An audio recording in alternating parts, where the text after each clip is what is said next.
और अब आगे बढ़ लेते हैं। सीएम योगी आदित्यनाथ का आज हरदोई, इटावा और अयोध्या का दौरा रहने वाला है। आज सुबह 11:35 पर हरदोई में जनसभा को संबोधित करेंगे। उसके बाद दोपहर 2:45 पर इटावा में पीएम की जनसभा में वो शामिल होंगे। शाम को 5 बजे अयोध्या में पीएम मोदी के रोड शो में भी वो शामिल होंगे। तो ये बड़ी खबर आपको बता दें, सीएम योगी आदित्यनाथ भी ताबड़तोड़ और रैलियां कर रहे हैं, ताबड़तोड़ जनसभाएं कर रहे हैं और बीजेपी प्रत्याशी के समर्थन में जनता से वोट की अपील करते हुए नजर आ रहे हैं। और आज भी कई जिलों में पीएम मोदी का ये कार्यक्रम प्रस्तावित है।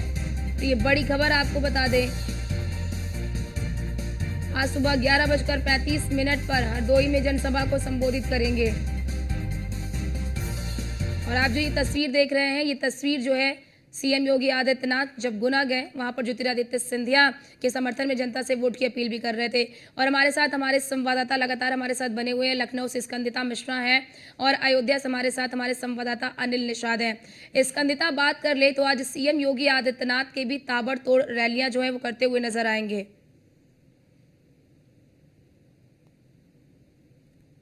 बता दें, सीएम योगी आदित्यनाथ लगातार उत्तर प्रदेश में कमान संभाले हुए हैं लोकसभा चुनाव 2024 को लेकर और लगातार एक्टिव नजर आ रहे हैं। अगर उनकी जनसभाओं की रोड शो की बात की जाए तो लगभग पूरा का पूरा उत्तर प्रदेश में तूफानी दौरे करते हुए नजर आ रहे हैं। अगर आज की बात कर ली जाए तो आज सीएम योगी आदित्यनाथ जो है वो हरदोई पहुंचेंगे और हरदोई में जनसभा को संबोधित करते हुए नजर आएंगे। वहीं अगर आपको बाकी बताया जाए प्रधानमंत्री के दौरे को लेकर तो प्रधानमंत्री के दोनों जो जनसभाएं हैं उसमें भी शामिल होंगे सीएम योगी आदित्यनाथ, उसमें भी शिरकत करते हुए नजर आएंगे।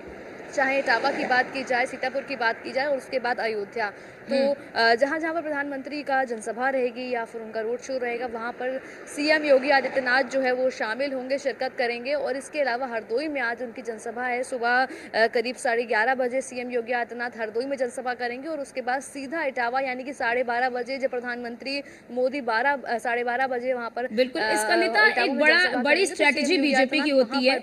बिल्कुल आज कई दौरे प्रस्तावित है। स्कंदिता, बीजेपी की एक बड़ी स्ट्रेटेजी ये होती है कि एक सीट के जरिए वहां के आसपास की अन्य सीटों को भी साधा जाए।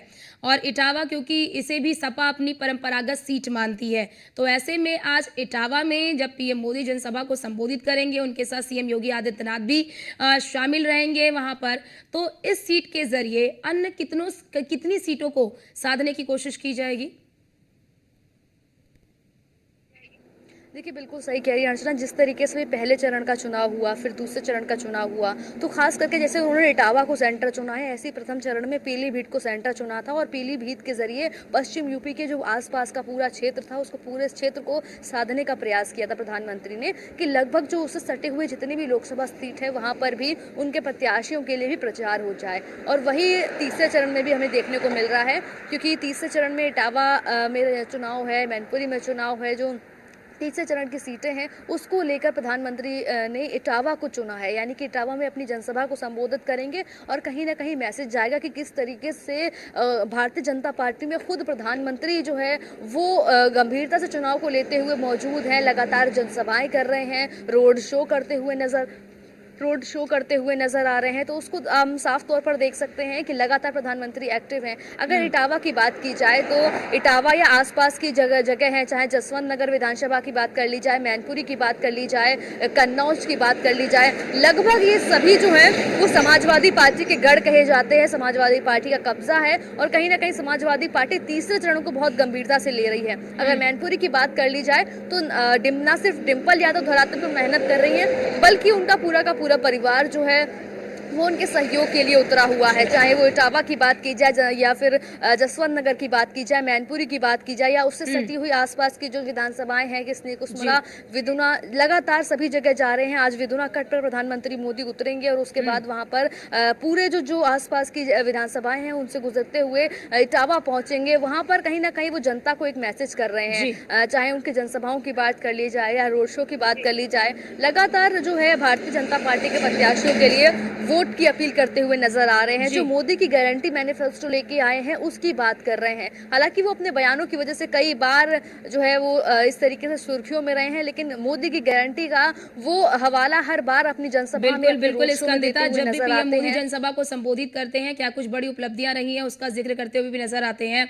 अनिल निषाद भी हमारे साथ लगातार बने हुए हैं। अनिल, आपसे भी मेरा यही सवाल है कि पूर्वांचल को भी साधने की पूरी कोशिश की जा रही है।